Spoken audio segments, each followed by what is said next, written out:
Kita beralih ke informasi lain, saudara. Terintimidasi karena banyak pihak yang datang ke rumah, orang tua salah satu terpidana kasus pembunuhan terhadap Vina dan Eki terpaksa berlindung di rumah kuasa hukum. Suratno, orang tua dari Sudirman, terpidana kasus pembunuhan Vina dan Eki, mengaku takut dan tertekan karena banyaknya orang yang mendatangi rumahnya pasca viral film Vina. Karena kondisi ini, kuasa hukum meminta Suratno dan keluarga untuk tinggal sementara di rumahnya demi keamanan. Kuasa hukum terpidana Sudirman menyampaikan pihaknya akan berusaha menjaga dan memperjuangkan keadilan untuk kliennya.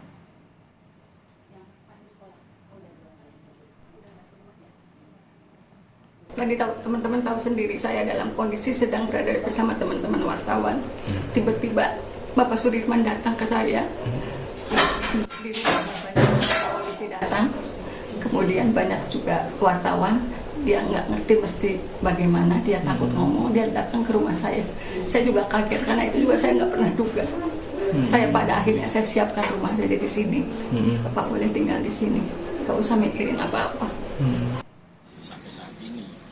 Satu terpidana kasus pembunuhan Vina dan Eki, Saka Tatal, yang telah bebas pada tahun 2020 lalu menceritakan saat dirinya ditangkap. Saka Tatal yang saat itu masih berusia 15 tahun ditangkap. Di kantor polisi, Saka menyebut diperlakukan tidak manusiawi hingga akhirnya terpaksa mengaku terlibat kasus pembunuhan Vina dan Eki. Pas baru nyampe, mau nganterin motor udah ada polisi. Saya datengin, saya kan ke situ niat cuma nganterin motor.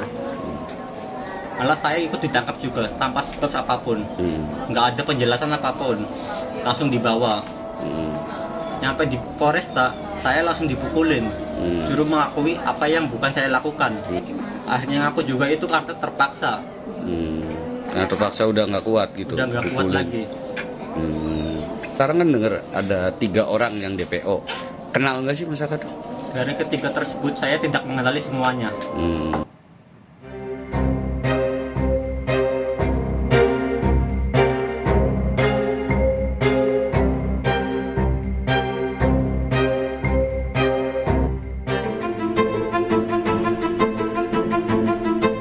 Kuasa hukum terpidana kasus pembunuhan Vina dan Muhammad Rizky atau Eki menyebut banyak kejanggalan dalam kasus ini.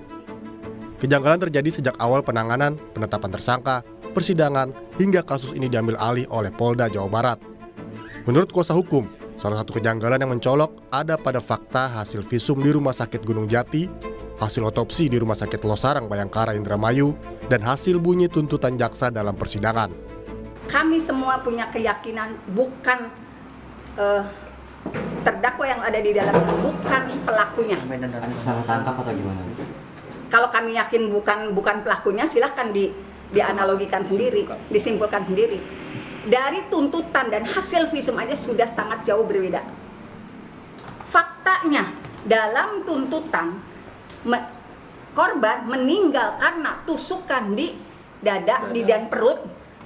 Tetapi dari hasil visum maupun otopsi tidak ada luka akibat tusukan benda tajam. Fakta kedua, pakaian yang dikenakan korban yang dijembreng di persidangan itu masih utuh ya Pak. Tidak ada bekas bolong tusukan samurai yang disebut di dalam tuntutan samurai pendek dan samurai panjang. Sementara itu, Kompolnas mendorong Polda Jawa Barat untuk segera menangkap 3 orang yang telah ditetapkan sebagai buron sejak 8 tahun lalu dalam kasus pembunuhan Vina dan Eki. Kompolnas juga meminta Polri segera merespons terkait penyampaian kuasa hukum terpidana soal adanya dugaan penanganan polisi yang tidak sesuai prosedur. Menurut Kompolnas, hal ini perlu dilakukan agar penanganan kasus pembunuhan Vina bisa transparan. Mendorong Polda agar segera sungguh-sungguh sesuai dengan prosedur dan SOP untuk bisa menemukan dan menangkap, agar ketidakpastian ada hal-hal yang selama ini terkesan seolah-olah ditutup-tutupi agar segera bisa dituntaskan. Apa yang dimaksud kuasa hukum terpidana pada saat ini seolah-olah ada yang unprosedural, tentu ini kita dorong Polda sepatutnya bisa merespon apabila ada hal-hal yang dianggap unprosedural.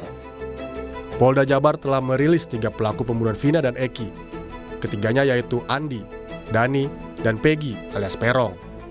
Meski belum diketahui identitas ketiganya asli atau bukan, Polda Jawa Barat juga menggambarkan ciri-ciri ketiga DPO. Tim Liputan, Kompas TV.